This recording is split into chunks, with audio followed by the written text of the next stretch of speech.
माझे प्रिय बंधूंनी आणि भगिनी, जसं की तुम्हाला माहीत आहे की आपलं हे जे यूट्यूब चॅनल आहे आहो कुराण समजे, त्याच्यावर आपण प्रत्येक व्हिडिओमध्ये जे पवित्र ग्रंथ आहे कुराण मजीद त्याच्यामधलं जे दुसऱ्या क्रमांकाचा अध्याय आहे सूर्य बकरा, त्याच्यामध्ये काही श्लोक त्यांचा अर्थ आणि संदेश समजण्याचा प्रयत्न करतो आहे. आणि आपलं जे मागचा व्हिडिओ होता त्याच्यामध्ये आपण सूर्य बकरा जे आहे त्याच्यामधले श्लोक क्रमांक 158 ते 161 हे 4 श्लोक बघितले होते. आणि त्याच्यामधून जे मुख्य धडे आपण शिकलो त्याच्यामध्ये नंबर 1 आपण हा बघितलं होतं की सफा आणि मरवा या अल्लाहच्या पवित्र निशाण्यांपैकी आहे. नंबर 2, अल्लाह प्रत्येक प्रामाणिक सत्कर्माची कदर करतो आणि त्याचे प्रतिफळ देतो. नंबर 3, धर्माचे खरे ज्ञान लपवणे हे मोठे पाप आहे. नंबर 4, खरी तौबा सुधारणा आणि सत्य स्पष्ट केल्यास अल्लाह माफ करतो. नंबर 5, अल्लाहची दया अमर्याद आहे आणि तौबेचे दार सदैव खुले आहे. नंबर 6, इमानावर शेवटपर्यंत स्थिर राहणे हे सर्वात मोठे यशस्वीता आहे. आणि नंबर 7, प्रत्येक मोमीनने चांगल्या अंतासाठी हुस्ने खातेमासाठी सतत दुआ किंवा प्रार्थना करावी. तर आतापर्यंत जर तुम्ही चॅनल सबस्क्राईब केलं नसेल तर सबस्क्राईब करून टाका आणि जे बेल आयकॉन आहे त्याला प्रेस करणं विसरू नका. आता आपल्याला याचे पुढचे जे श्लोक आहे 162 ते 164 म्हणजे हे 3 श्लोकांचा अर्थ आणि संदेश समजण्याचा प्रयत्न करायचा आहे. आणि आधी आपण जे श्लोक क्रमांक 162 आहे त्याचं मराठीत जे भाषांतर आहे ते बघू.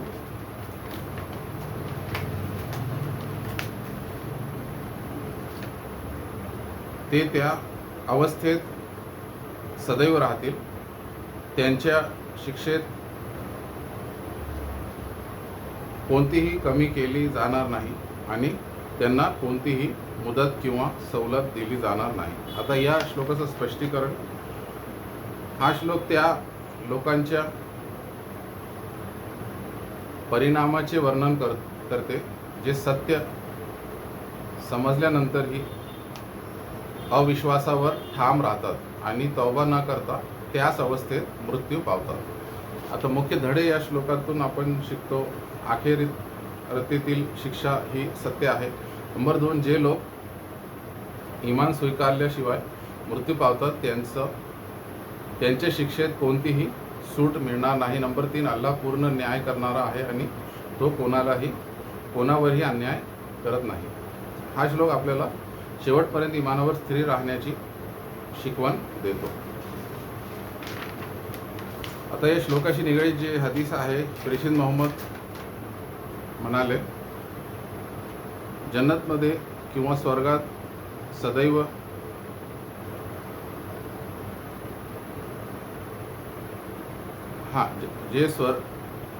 जन्नतवासी सदैव जन्नतमध्ये किंवा स्वर्गात राहतील आणि जहान्नुमवासी जे आहे सदैव जहान्नममध्ये म्हणजे नरकात राहतील. ही हदीस सही बुखारी आणि सही मुस्लिममध्ये उल्लेख केलेली आहे. आता या श्लोकाशी निगडीत जे सहाब्यांच्या जीवनातील उदाहरण आहे. सहावा क्रम नेहमी अल्लाहकडे इमानावर स्थिर राहण्याची दुआ करत असत. म्हणजे जे लोक जे प्रेषित मोहम्मद त्यांच्यासोबत जे लोक जिवंत होते त्यांच्याबद्दल सांगितलेलं आहे. त्यांनी कधीही आपल्या चांगल्या कर्माचा अभिमान बाळगला नाही, तर नेहमी अल्लाहच्या दयेची आशा ठेवली. आता आजच्या जगाशी आपण या श्लोकाला कसं जोडू शकतो, तर हा श्लोक आपल्याला शिकवतो.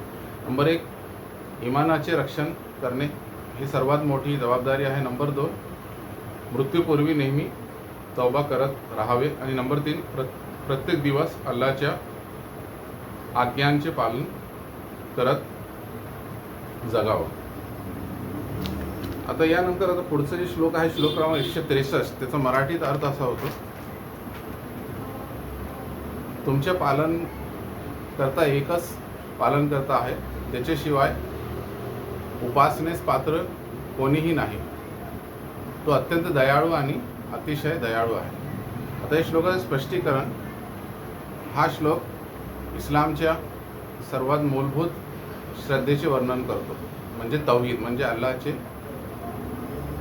एकत्व. आता मुख्य धडे आपण शिकतो याच्यातून फक्त अल्लाच उपासनेस पात्र आहे. नंबर 2, त्याला कोणताही भागीदार किंवा समकक्ष नाही. नंबर 3, त्याची दया संपूर्ण सृष्टीवर पसरलेली आहे. प्रत्येक प्रकारची इबादत फक्त अल्लासाठीच असली पाहिजे. तर या श्लोकाशी निगडीत जी हदीस आहे, प्रेषित मोहम्मद म्हणाले, जो या विश्वासाने मरण पावतो की अल्लाशिवाय कोणताही उपासनेस पात्र देव नाही, तो जन्नतमध्ये अर्थातच स्वर्गात प्रवेश करेल. ही हदीस सही मुस्लिममध्ये उल्लेख केलेली आहे. आता या श्लोकाची निगडीत सहाव्यांच्या म्हणजे जे लोक प्रेषित मोहम्मद सोबत होते, जिवंत होते, त्यांच्या जीवनातील उदाहरण. अबू बकर रझियल्लाहु अन्हु संपूर्ण आयुष्य तौहीदवर ठाम राहिले आणि अल्लाहच्या प्रसन्नतेसाठी आपले धन, वेळ आणि जीवन अर्पण केले. आता या श्लोकाला आपण आजच्या जगाशी कसं जोडू शकतो? आज अनेक लोक नंबर 1 पैसा, प्रसिद्धी आणि सांसारिक इच्छांमध्ये अडकून जातात. हा श्लोक शिकवतो नंबर 1 फक्त अल्लाहची इबादत करा. नंबर 2 फक्त त्याच्यावर विश्वास ठेवा. आणि नंबर 3 प्रत्येक गोष्टींपेक्षा अल्लाहवर प्रेम करा आणि त्याची आज्ञा पाळा. आता तिसरा आजच्या व्हिडिओचा जे श्लोक आहे 164, त्याचा मराठीत अर्थ असा होतो, निसंशय आकाश आणि पृथ्वीची निर्मिती, रात्र आणि दिवस यांचा क्रमाने होणारा बदल, लोकांच्या फायद्यासाठी समुद्रात चालणारा जहाजांमध्ये अल्लाहने आकाशातून पडलेल्या पावसामध्ये ज्याद्वारे तो मृत पडलेल्या भूमीला पुन्हा जिवंत करतो, पृथ्वीवर पसरलेल्या सर्व प्रकारच्या सजीवांमध्ये वाऱ्यांच्या बदलामध्ये आणि आकाश व पृथ्वीच्या दरम्यान अल्लाहच्या आदेशाने फिरणाऱ्या ढगांमध्ये विचार करणाऱ्यांसाठी अनेक महान चिन्हे आहेत. त्या श्लोकाचं स्पष्टीकरण असं आहे, या श्लोकामध्ये अल्लाह माणसाला आपल्या सृष्टीतील असंख्य चिन्हांवर विचार करायचे आमंत्रण देतो.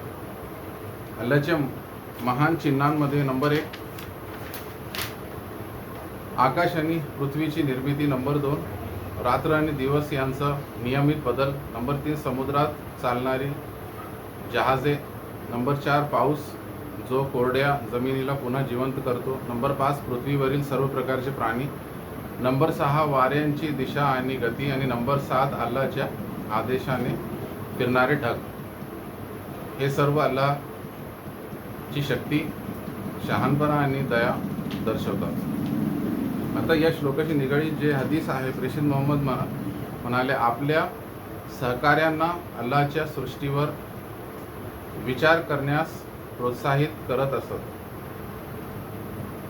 कारण त्यामुळे ईमान अधिक मजबूत होतो आणि अल्लाहची महानता आणि अधिक चांगल्या प्रकारे समजते. आता या श्लोकाची निगडीत जे सहाब्यांच्या जीवनातील उदाहरण आहे, अब्दुल्ला इब्न अब्बास रज़ियल्लाहु अन्हु कुराणमधील जे पवित्र ग्रंथ आहे, सृष्टीविषयक श्लोकांवर चिंतन करत असत आणि लोकांनाही अल्लाहच्या निशाण्यांवर विचार करण्यास प्रेरित करत असत. आता या 3 जे श्लोक आपण बघितले 162, 164, त्याच्यामधून हे श्लोक क्रमांक 164ला आपण आजच्या जगाशी कसं जोडू शकतो? आज आधुनिक विज्ञान विश्वातील आश्चर्यकारक व्यवस्था अधिक स्पष्ट करत आहे. हा श्लोक आपल्याला शिकवतो नंबर 1 निसर्गाकडे विचारपूर्वक पहा, नंबर 2 सृष्टीतील प्रत्येक गोष्ट अल्लाहच्या महानतेची साक्ष देते, आणि नंबर 3 विज्ञान आणि ज्ञानामुळे अल्लाहवरील विश्वास आणि कृतज्ञता वाढली पाहिजे. आता या आजच्या 3 श्लोकामधून जे मुख्य धडे आपण शिकतो म्हणजे श्लोक क्रमांक 162 164 पासून, नंबर 1 शेवटपर्यंत इमानावर स्थिर राहणे आवश्यक आहे, नंबर 2 फक्त अल्लाहच उपासनेस पात्र आहे, नंबर 3 तौहीद हा इस्लामचा पाया आहे, नंबर 4 अल्लाह अत्यंत कृपाळू आणि दयाळू आहे, नंबर 5 आकाश, पृथ्वी, पाऊस, वारे, समुद्र आणि सर्व सजीव हे अल्लाहच्या सामर्थ्याची चिन्हे आहेत, नंबर 6 अल्लाहच्या सृष्टीवर चिंतन केल्याने इमान मजबूत होते, आणि नंबर 7 बुद्धिमान व्यक्ती सृष्टीतून अल्लाहची महानता ओळखते. तर आता याचे पुढचे जे श्लोक आहे श्लोक 165 आणि त्याचे पुढचे श्लोक त्यांचा अर्थ आणि संदेश आपण पुढच्या व्हिडिओमध्ये पाहू. आज आपण इथे थांबू.